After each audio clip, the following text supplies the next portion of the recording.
Hello, everybody. Scott Golden here with the Pro Wrestling Logic YouTube channel and the All Star Wrestling Review Series for September 9th, 1978.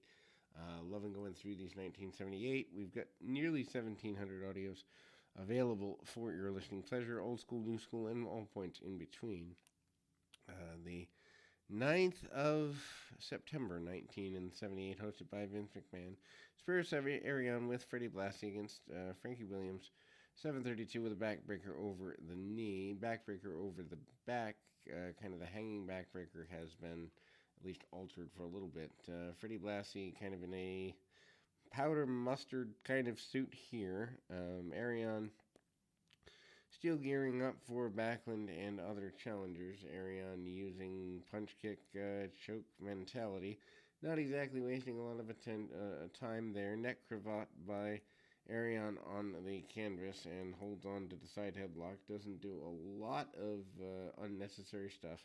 One thing that's really amazing if you are a worker and looking for just ways to make things look like they matter, Arion really tries to give the enhancement talent enough time to kind of struggle around with the hold and kind of get things going there.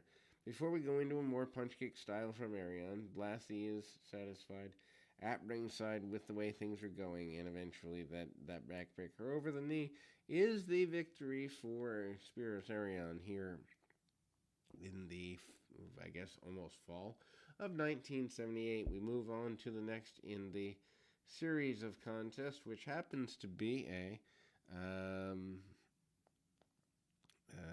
Dino Bravo, Baron Mikel, Cicluna 528, two drop kicks after the bout.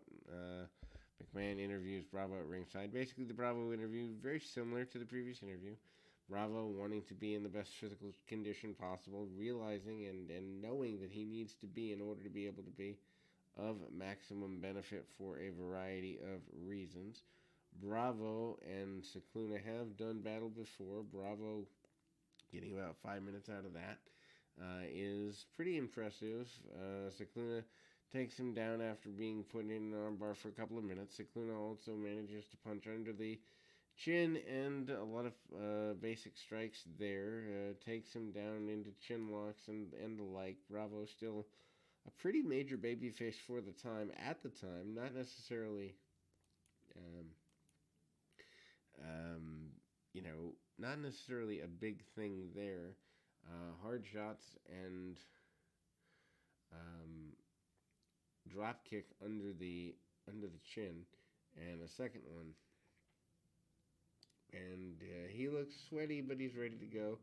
And without a doubt, Dino Bravo is a major babyface at the time in that area.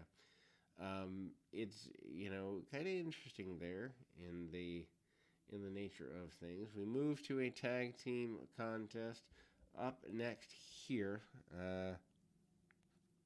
as this runs into actually Andre the Giant defeating in a handicap match Tony Russo and Jose Estrada. It's a tag team because I did not know that they hadn't really hyped that Andre was on the show. 304. Andre doesn't need a lot of time in there, and obviously using all of his basic power spots.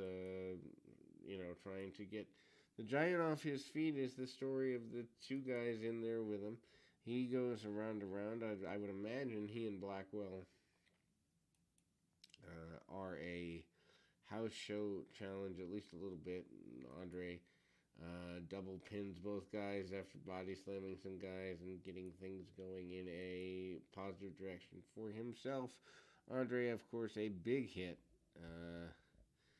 in the interim of the 70s here as a touring guy around the territories and the like, including but not limited to the New York territory. We go to Crusher Blackwell, who is not willing to take any backward motion here. Crusher Blackwell with Grand Wizard against Steve King. 550 with the running power slam. Blackwell, again, I would imagine, at the time, doing some runs with Andre around the run here. Top wrist lock attempts by Blackwell. Blackwell with some arm bars, taking the man over the top rope, clotheslines him out to the floor. And Blackwell this time looks like a bumblebee, literal bumblebee. Black and yellow is the gear. Grand Wizard is happy with everything that his man is doing, and the running, kind of, I guess, I would say, foot stalled power slam by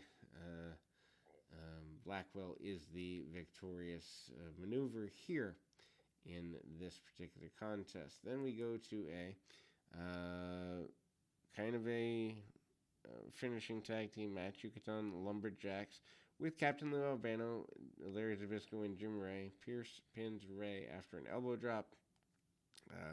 Kind of a backward step for Zbyszko to be in a match with a guy who is a bit of an enhancement talent as his tag team partner. Obviously, the idea there to put the Lumberjacks and Lou Albano over, but at the same time, not necessarily sure that Jim Ray would be who I would put Zbyszko with in this particular endeavor. Zbyszko in early and manages to, do some fight around with hammerlocks and the like, really basic stuff. Zbyszko, obviously the better of the two in the scenario there. And, Jim Ray does not get on well with his opponents. The double clothesline, double chop type maneuver that we've seen before. Near fall, though, by Zbyszko with almost a cradle-like maneuver, but take back to the wrong corner, and the double chop, double clothesline type maneuver from the Lumberjacks get them the victory. And that will close us out for today. We'll be back with more right after this.